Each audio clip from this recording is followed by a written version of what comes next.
아름답고 거룩한 곳으로 여호와께 예배할지어다. 온 땅이여 그 앞에서 떨지어다. 모든 나라 가운데서 이르기를 여호와께서 다스리시니 세계가 굳게 서고 흔들리지 않으리라. 그가 만민을 공평하게 심판하시리라 할지로다. 아멘. 삼회교회 교우 여러분, 일주일 동안 평안하셨는지요? 이제 시간이 되었으므로 우리 몸과 마음을 다 집중하여 온라인 예배 드리시겠습니다. 오늘은 7월 12일 성령 강림 후 6번째 주일 예배입니다. 함께 예배 드립시다. 다 함께 찬송가 12장 다 함께 주를 경배하세, 찬송가 12장 다 함께 주를 경배하세 부르시겠습니다.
교동문 52번 시편 119편, 교동문 52번 시편 119편의 교동문 함께 교독하시겠습니다.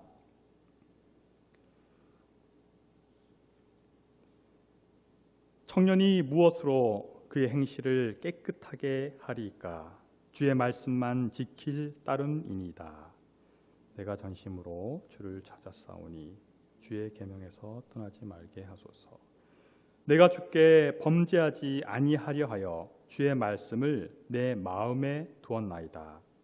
찬송을 받으실 주 여호와여, 주의 율례들을 내게 가르치소서. 내가 주의 법도들을 작은 소리로 읊조리며 주의 길들에 주의하며 주의 율례들을 즐거워하며 주의 말씀을 잊지 아니하리이다. 주의 법이 나의 즐거움이 되지 아니하였다면 내가 내 고난 중에 멸망하였으리이다. 내가 주의 법도들을 영원히 잊지 아니하노니 주께서 이것들 때문에 나를 살게 하심이니이다.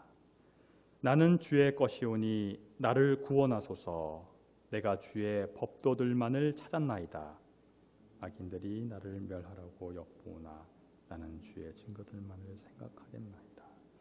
내가 보니 모든 완전한 것이 다 끝이 있어도 주의 계명들은 심히 넓으니이다.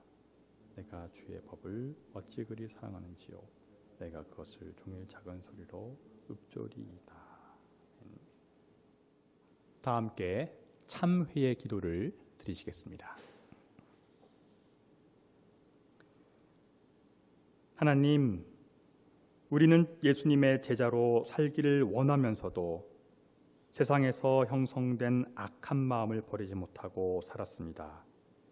이웃의 수고에 감사하고 칭찬하지 못하고 욕심과 이기심을 버리지 못한 채 자신의 주장과 실정만을 자랑하며 교만하게 살았습니다. 우리의 연약한 믿음을 용서하여 주옵소서.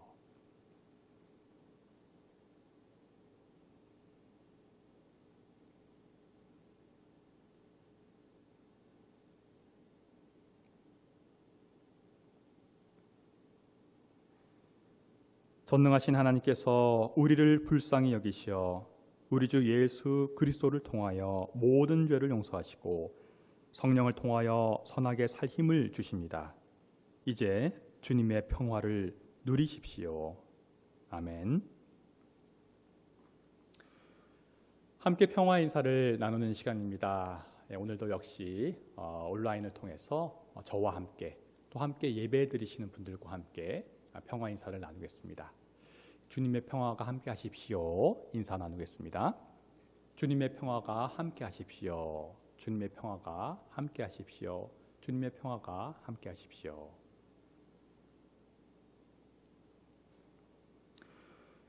다 함께 사도신경으로 저희들의 신앙을 고백하겠습니다. 전능하사 천지를 만드신 하나님 아버지를 내가 믿사오며 그 외아들 우리 주 예수 그리스도를 믿사오니 이는 성령으로 잉태하사 동정녀 마리아에게 나시고 본디오 빌라도에게 고난을 받으사 십자가에 못 박혀 죽으시고 장사한 지 사흘 만에 죽은 자 가운데서 다시 살아나시며 하늘에 오르사 전능하신 하나님 우편에 앉아 계시다가 저리로서 산자와 죽은 자를 심판하러 오시리라. 성령을 믿사오며 거룩한 공회와 성도가 서로 교통하는 것과 죄를 사하여 주시는 것과 몸이 다시 사는 것과 영원히 사는 것을 믿사옵나이다. 아멘. 생명과 평화의 주가 되시는 주님, 오늘 주님의 날에 저희가 한 마음으로 거룩하신 주님께 예배드리게 하시니 모든 영광과 찬송을 주님께 돌려드립니다. 이 시간 저희의 마음을 활짝 열어주셔서 높으신 주님의 이름을 영원히 찬송하게 하시고 저희의 몸과 마음을 다해 주님의 사랑과 은혜에 감사드리는 시간이 되게 하옵소서. 주님의 말씀에 비추어 지나온 삶을 돌아보면 저희의 죄와 허물을 고백하지 않을 수 없습니다. 저희는 이기적이고 세속적인 욕망을 따라 사는 육신의 사람으로 살면서 여전히 죄를 짓고 악을 행하고 하나님을 기쁘시게 하지 못하며 살고 있습니다. 주님, 저희를 긍휼히 여겨 주옵소서. 저희의 죄악에도 불구하고 변함없이 사랑하시는 하나님의 은혜를 힘입어서 저희가 죄악에서 해방되어 성령의 인도하심대로 살게 하옵소서. 주님, 저희에게 굳건한 믿음을 주셔서 저희가 원하는 선을 행하고 원치 않는 악은 행하지 않게 하옵소서.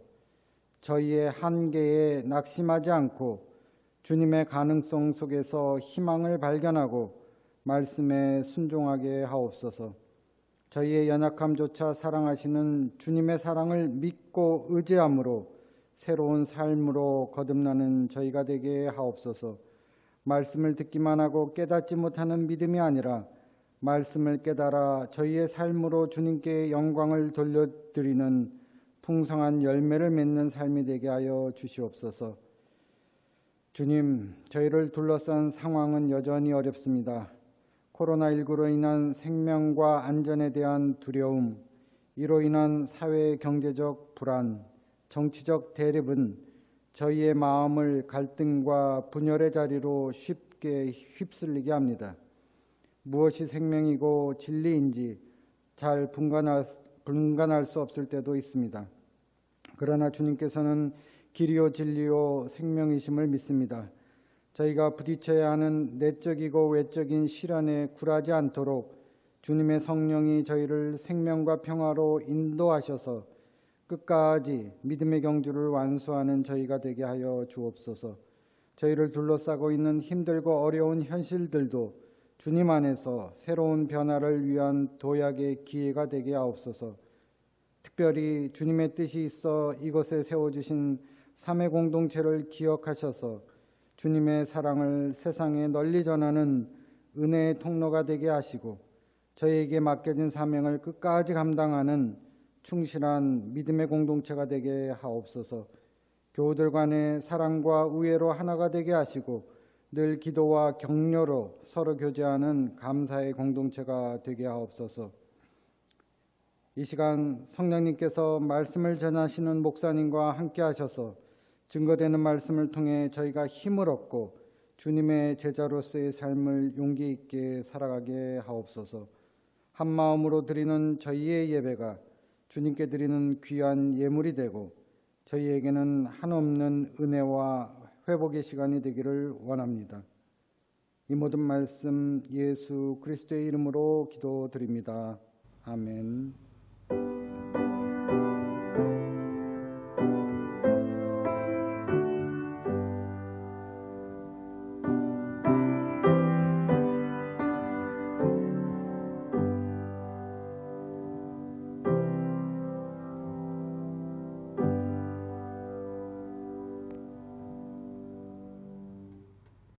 오늘 우리에게 주시는 하나님의 말씀입니다. 신약성서 서신서의 말씀 235쪽 로마서 8장 1절부터 11절까지 말씀입니다. 신약성서 서신서의 말씀 235쪽 로마서 8장 1절부터 11절까지 말씀입니다. 그러므로 그리스도 예수 안에 있는 사람들은 정죄를 받지 않습니다. 그것은 그리스도 예수 안에서 생명을 누리게 하는 성령의 법이 당신을 죄와 죽음의 법에서 해방하여 주었기 때문입니다. 육신으로 말미암아 율법이 미약해져서 해낼 수 없었던 그 일을 하나님께서 해결하셨습니다. 곧 하나님께서는 자기의 아들을 죄된 육신을 지닌 모습으로 보내셔서 죄를 없애시려고 그 육신에다 죄의 선고를 내리셨습니다. 그것은 육신을 따라 살지 않고 성령을 따라 사는 우리가 율법이 요구하는 바를 이루게 하시려는 것입니다. 육신을 따라 사는 사람은 육신에 속한 것을 생각하나 성령을 따라 사는 사람은 성령에 속한 것을 생각합니다. 육신에 속한 생각은 죽음입니다. 그러나 성령에 속한 생각은 생명과 평화입니다. 육신에 속한 생각은 하나님께 품는 적대감입니다. 그것은 하나님의 법을 따르지 않으며 또 복종할 수도 없습니다. 육신에 매인 사람은 하나님을 기쁘게 드릴 수 없습니다. 그러나 하나님의 영이 여러분 안에 살아계시면 여러분은 육신 안에 있지 않고 성령 안에 있습니다. 누구든지 그리스도의 영이 없으면 그리스도의 사람이 아닙니다. 또한 그리스도께서 여러분 안에 살아계시면 여러분의 몸은 죄 때문에 죽은 것이지만 영은 의 때문에 생명을 얻습니다. 예수를 죽은 사람들 가운데서 살리신 분의 영이 여러분 안에 살아계시면 그리스도를 죽은 사람들 가운데서 살리신 분께서 여러분 안에 계신 자기의 영으로 여러분의 죽을 몸도 살리실 것입니다. 이는 우리에게 주시는 하나님의 말씀입니다.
오늘 우리에게 주시는 복음서의 말씀은 신약성서 19쪽, 마태복음서 13장 18절부터 23절, 신약성서 19쪽, 마태복음서 13장 18절부터 23절까지 말씀입니다.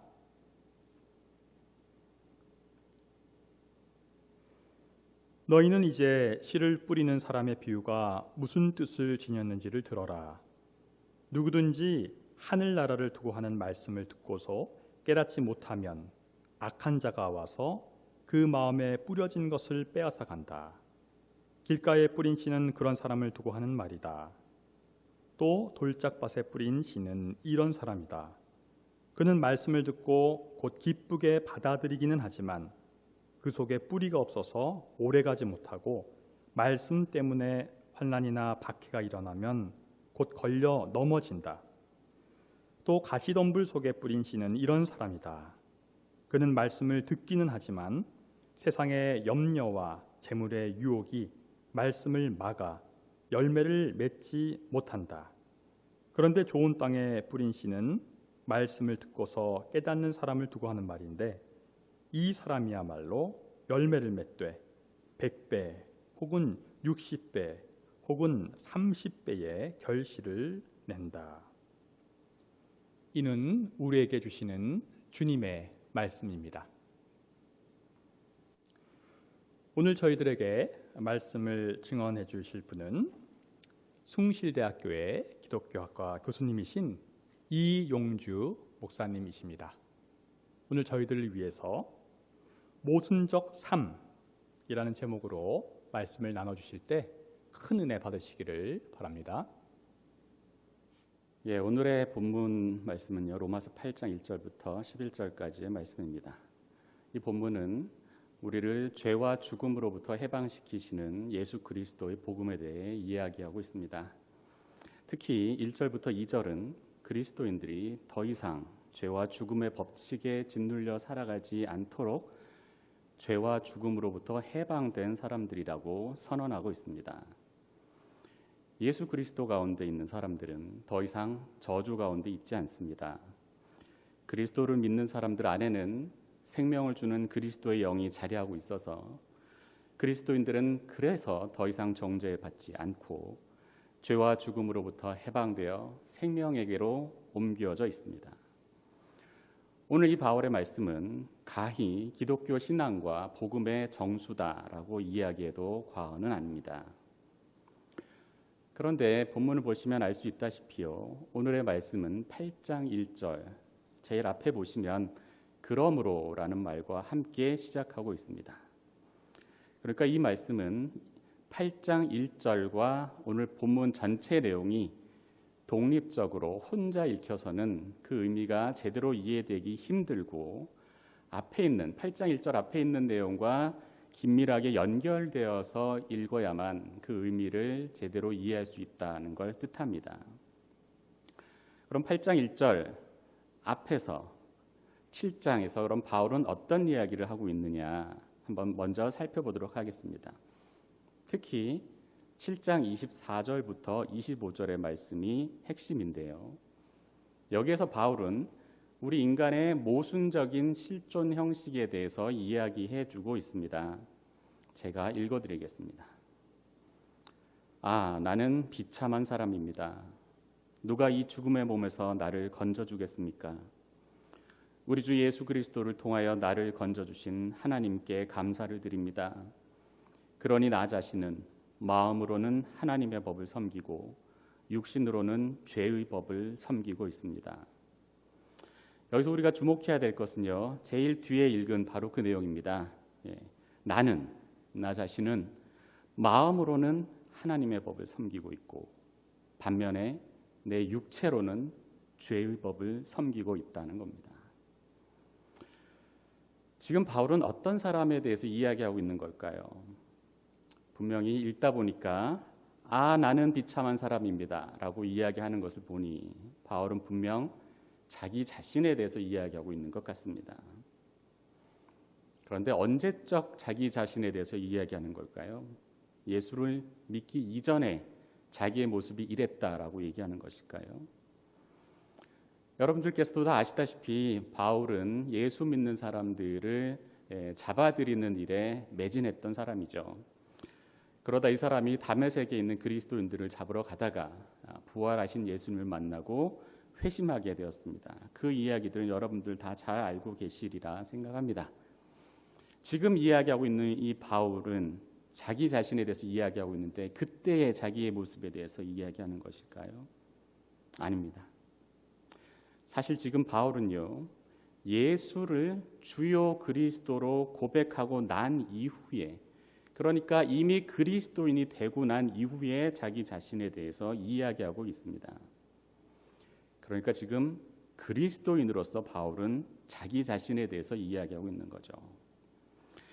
예수 그리스도를 통해서 하나님께서 나를 구원해 주셨다는 사실을 믿고 고백하는 사람, 즉 그리스도인의 삶이 바로 이렇다라고 바울은 이야기하고 있는 겁니다. 어떻다고요? 마음으로는 하나님의 법을 섬기되 육신으로는 죄의 법을 섬긴다는 거죠. 바울에게만 해당되는 게 아닙니다.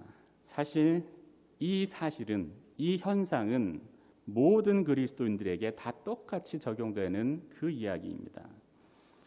아까 7장 25절에 보다시피요. 우리는 다 우리 주 예수 그리스도를 통하여 나를 건져주신 하나님께 감사하고 있는 그리스도인들입니다. 그러나 바로 이렇게 예수 그리스도를 통하여 나를 건져주신 하나님께 감사하는 그 그리스도인의 삶의 방식, 실존 형식이 어떻냐? 바로 이렇게 모순된 삶을 살아가고 있다는 겁니다. 한편으로는 하나님의 법을, 다른 한편으로는 죄의 법을, 그래서 서로 둘이 조화될 수 없는 서로 충돌하는 두 가지 삶의 원칙을 섬기면서 살아가고 있다. 그것이 그리스도인의 삶이다라는 겁니다. 너무 의아한 일 아닙니까? 우리가 그리스도인이 되면 죄로부터 벗어나서 이제 의와 평강과 희락과 기쁨의 세상으로 들어간다라고 이야기하는 게 너무나도 당연할 것 같은데, 그런데 그리스도인이 되는 것은 그렇게 우리의 삶을 손쉽게 만들어주지 않습니다. 오히려 예수 그리스도에 대한 신앙은 우리를 모순된 삶 한가운데로 끌고 들어갑니다. 마음으로는 하나님의 법을 섬기기를 의지하지만 여전히 육체를 따라서는 죄의 법을 따른다는 그 모순 속으로 우리는 빠져들게 되는 겁니다. 그것이 바로 그리스도인의 삶의 형태입니다. 여러분들이 다 잘 알고 계시는 마틴 루터 종교개혁자가 있습니다. 루터도 역시 그리스도인의 이러한 삶의 형태에 대해서 이야기한 바가 있습니다. 그리스도인은 의인인 동시에 죄인이다라고 루터가 이야기한 적이 있습니다. 예수를 믿는다고 해서 우리가 곧바로 더 이상 죄인이 아니고 이제는 의인으로 변환되는 것이냐? 그렇지 않습니다.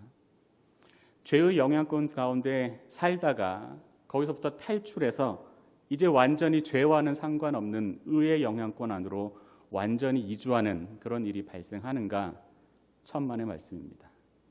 우리는 의인이지만 여전히 죄인인 겁니다. 그리스도인이 된다는 것은 죄인이지만 의인인 채로, 의인이지만 여전히 죄인인 채로 살아간다는 것을 뜻합니다.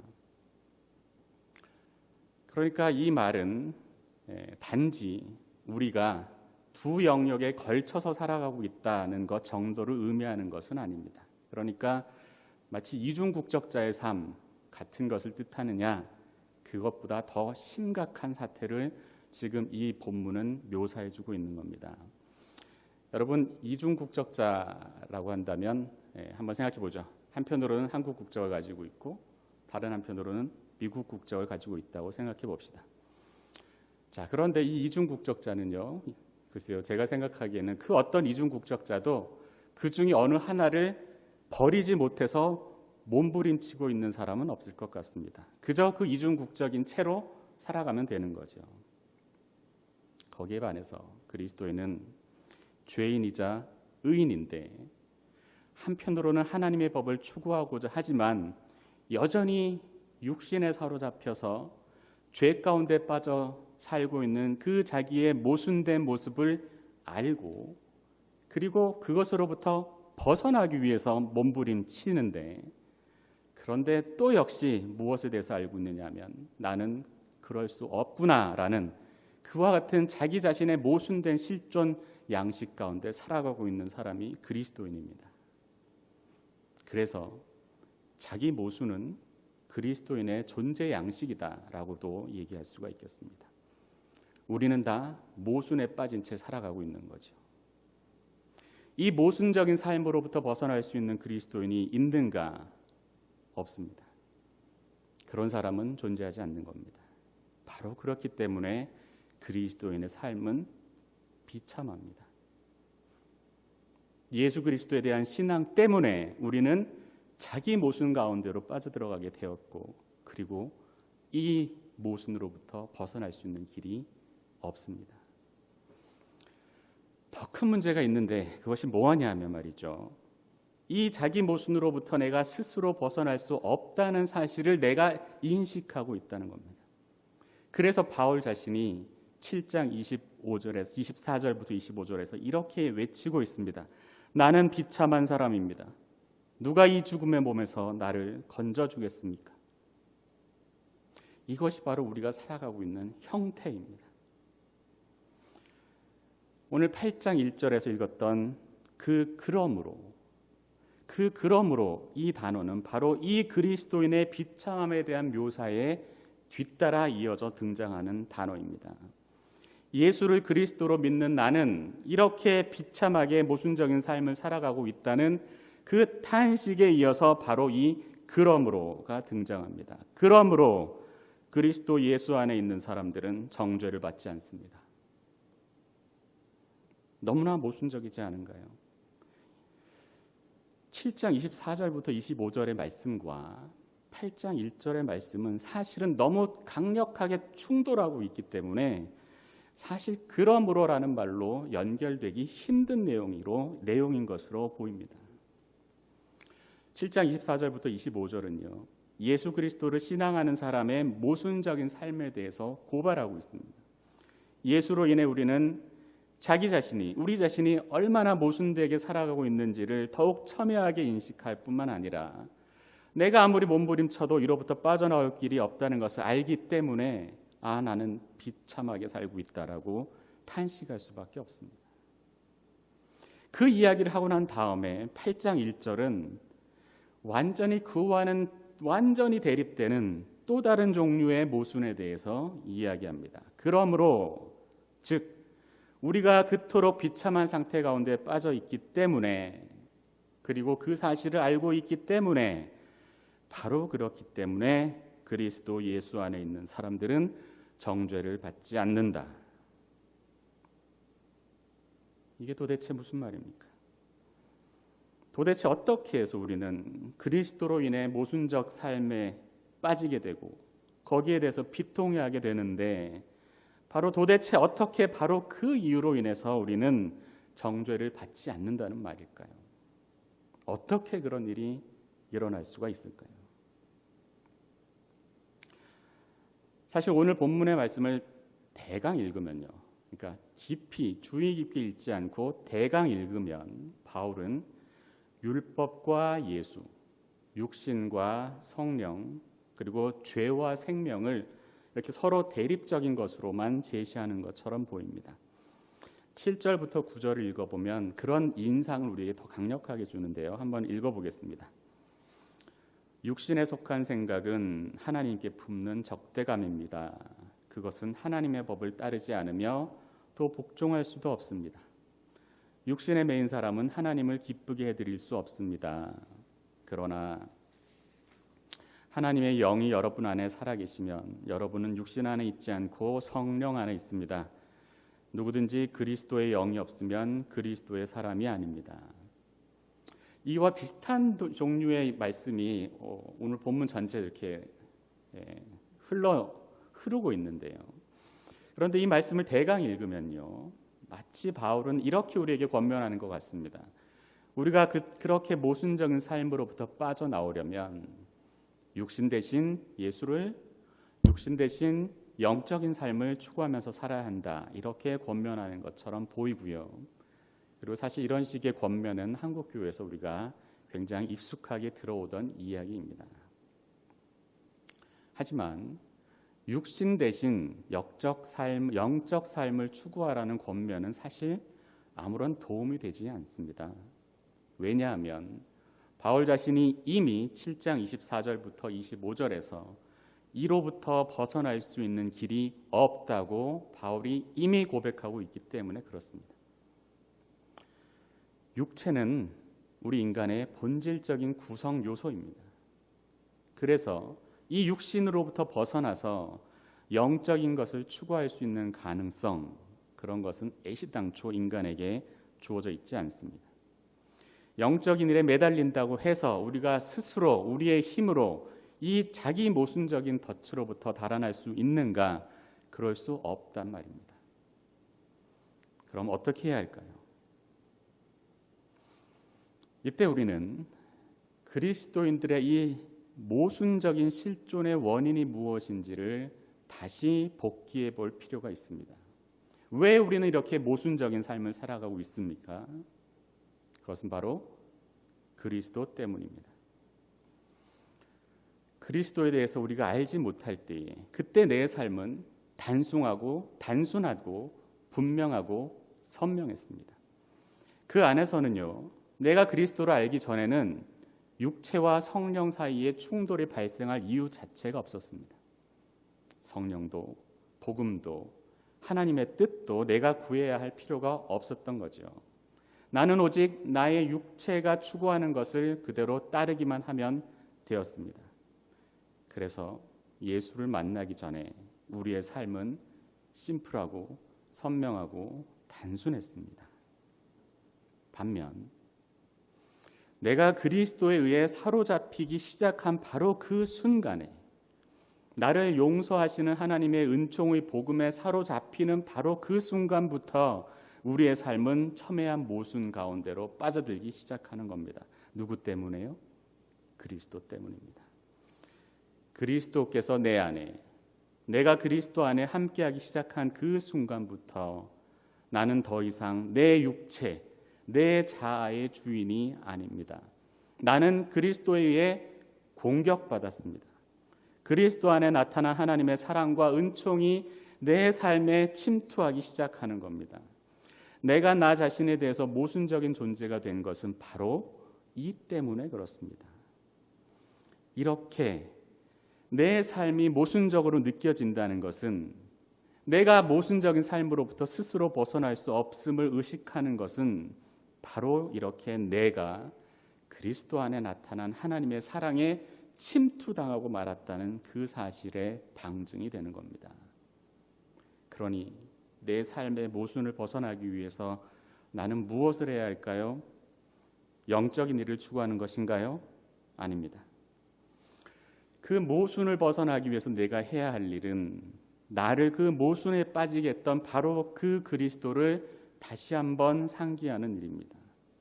내가 내 육신으로 혹은 내 영으로 무언가를 시도하기 위해 몸부림치는 것이 아니고 오히려 내 모순의 근원인 그 하나님이 바로 그 모순된 나의 삶을 그대로 받으시고 인정하신다는 사실을 수용하는 것입니다. 내 모순의 원인도, 내 삶의 모순을 해결하는 길도 내 안에 있지 않습니다. 그것은 바로 나와 똑같은 연약함을 지닌 육신이 되도록 자기 아들을 보내신 하나님의 행동 안에 있을 뿐입니다. 이것이 신앙의 역설이고 이것이 바로 그리스도인의 삶입니다. 그리스도인의 삶은, 우리의 신앙은 모순적입니다. 모순되게 말하는 것 외에는 신앙을 표현할 수 있는 길이 없습니다. 왜냐하면 하나님이 죄인인 나에게 대해서 모순되게 행동하셨기 때문에 그렇습니다. 하나님이 우리를 언제 사랑하셨나요? 여전히 우리가 죄인일 때, 그때 하나님이 우리를 사랑하셨던 거죠. 그 어떤 합리적인 이유도 없이 하나님께서는 먼저 아들을 보내서 나를 구원하셨고, 바로 그 하나님의 은총과 사랑은 내게 모순적이기 때문에 그 하나님의 은총과 사랑을 표현할 수 있는 유일한 길은 모순적일 수밖에 없습니다. 바로 이 이야기를 바울은 8장 3절에서 이렇게 이야기하고 있습니다. 육신으로 말미암아 율법이 미약해져서 해낼 수 없었던 그 일을 하나님께서 해결하셨습니다. 우리의 육신이, 우리의 자아가 스스로 몸부림쳐도 할 수 없던 그 일을 하나님께서 해결하셨습니다.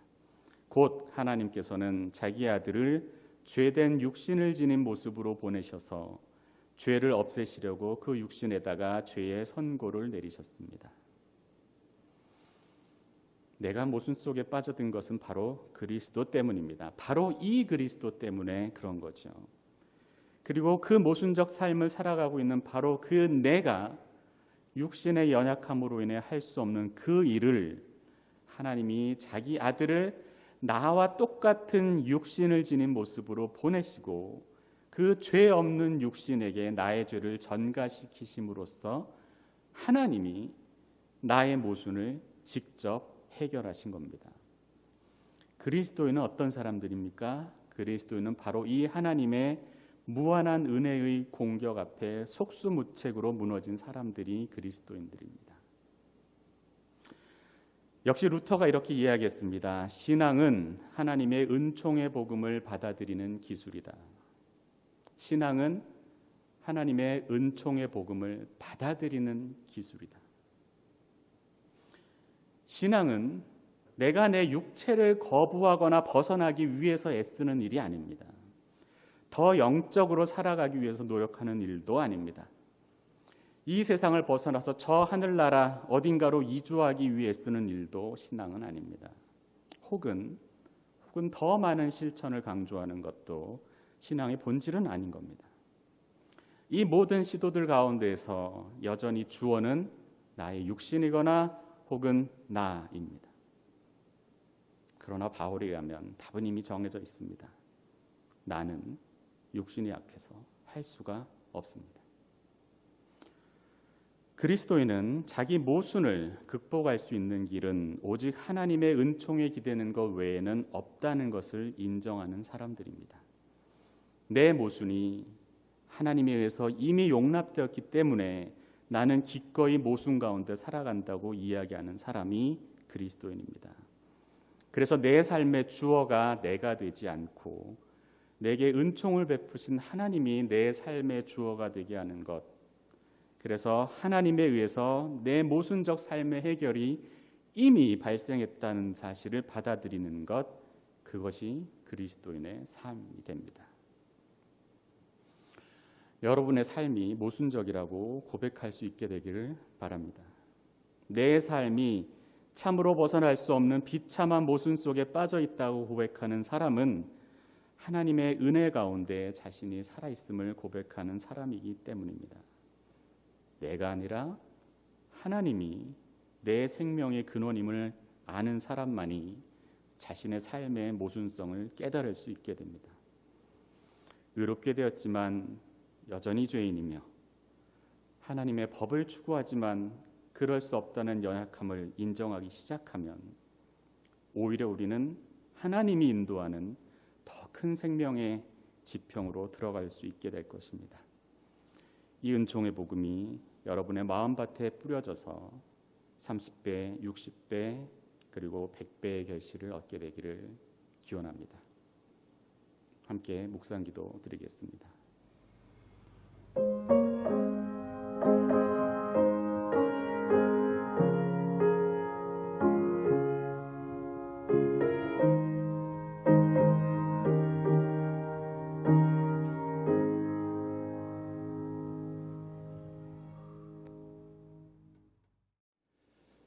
다 함께 찬송가 294장 하나님은 외아들을, 찬송가 294장 하나님은 외아들을 부르시겠습니다. 하나님은 외아들을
하나님, 오늘도 저희들에게 주일 아침 허락하여 주시고 신령과 진정으로 온라인 예배 드릴 수 있도록 도와주심을 감사드립니다.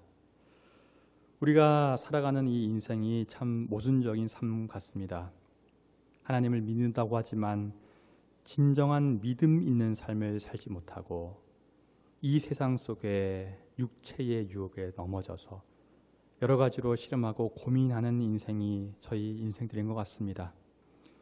그러나 고민하는 우리의 모순된 삶 속에 우리의 구원자 예수 그리스도를 보내심을 진심으로 감사합니다. 우리가 예수 그리스도를 믿음으로써 이제 그 모순된 삶 속에서 그것이 계속 있으나 그 속에서 구원의 기쁨을 맛보고 오직 예수 그리스도의 그 구원의 기쁨을 통해서 우리가 이 모순된 인생을 주 안에서 이겨나갈 수 있는 힘을 주심을 감사합니다. 그것에 감사하면서 그 감사를 우리 주변의 삶 속, 우리 이웃의 삶 속에 전달할 수 있는 사명도 감당할 수 있도록 저희와 함께하여 주옵소서. 오늘 온라인으로 또 헌금을 드립니다. 11조로, 월정으로, 주정으로, 선교로, 감사로 여러 가지 제목으로 드리는 우리의 헌금 기쁘게 흠양하여 주시고 하나님 나라의 확장을 위해서 잘 사용될 수 있도록 지켜주시옵소서. 우리가 드리는 헌금과 우리의 마음을 함께 받아주시고 우리의 마음 어여삐 보시사 하늘의 큰 복을 내리어 주옵소서. 예수님 이름으로 기도하옵나이다. 아멘. 성도의 교제 시간입니다. 몇 가지 알림의 말씀 드리시겠습니다. 오늘 설교해 주신 숭실대학교 기독교학과 교수님이신 이용주 목사님께 감사를 드립니다. 우리 이용주 목사님께서는 독일에서 조직신학으로 박사학위를 받으셨습니다. 그래서 오늘 우리의 모순된 삶에 대해서 아주 조직적으로 아주 의미 있는 그런 분석과 신앙의 말씀을 해주심을 다시 한번 감사를 드립니다.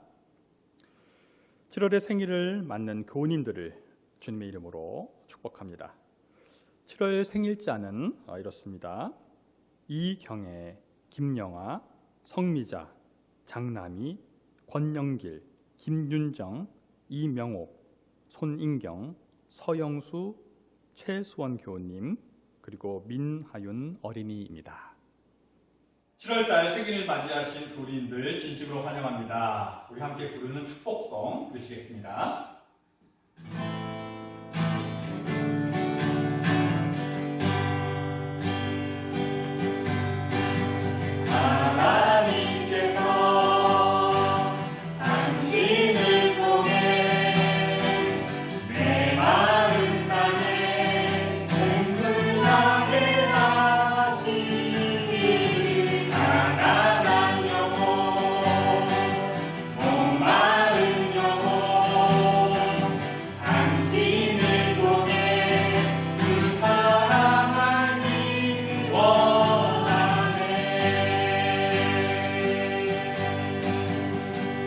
생일 축하합니다.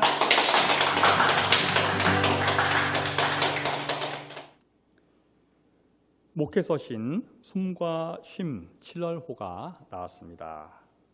온라인상에서 홈페이지 하단에 숨과 쉼 클릭하셔서 업로드된 숨과 쉼 다운해서 보시기를 바랍니다. 교우 소식입니다.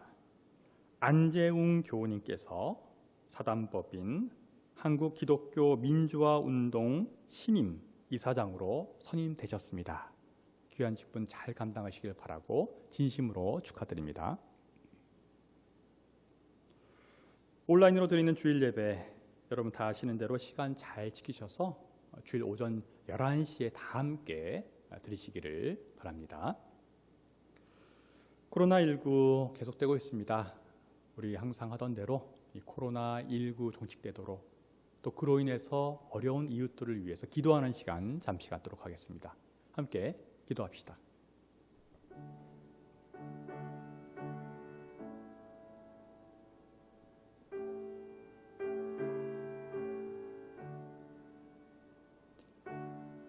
저희들이 드린 간절한 기도 받아주시고 이 모든 어려움이 극복되고 그 어려움 속에 있는 분들에게 위로와 평안을 허락하여 주옵소서. 예수님 이름으로 기도하옵나이다. 아멘. 다 함께 찬송가 635장 주기도문 부르시겠습니다.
지금은 우리 주 예수 그리스도의 은혜와 하나님의 놀라우신 사랑하심과 성령님의 인도 교통하심이 오늘 온라인 예배를 신령과 진정으로 하나님 앞에 드리고 특별히 말씀을 통해서 이 모순된 삶 속에서 괴로워하지만 그래도 우리의 구원자이신 예수 그리스도를 믿음으로써 그 모순된 삶 속에서 희망을 바라보고 그 희망을 우리의 이웃들에게도 전하기로 다짐하는 우리 모두 위에 지금부터 영원토록 함께 하시기를 간절히 축원하옵나이다.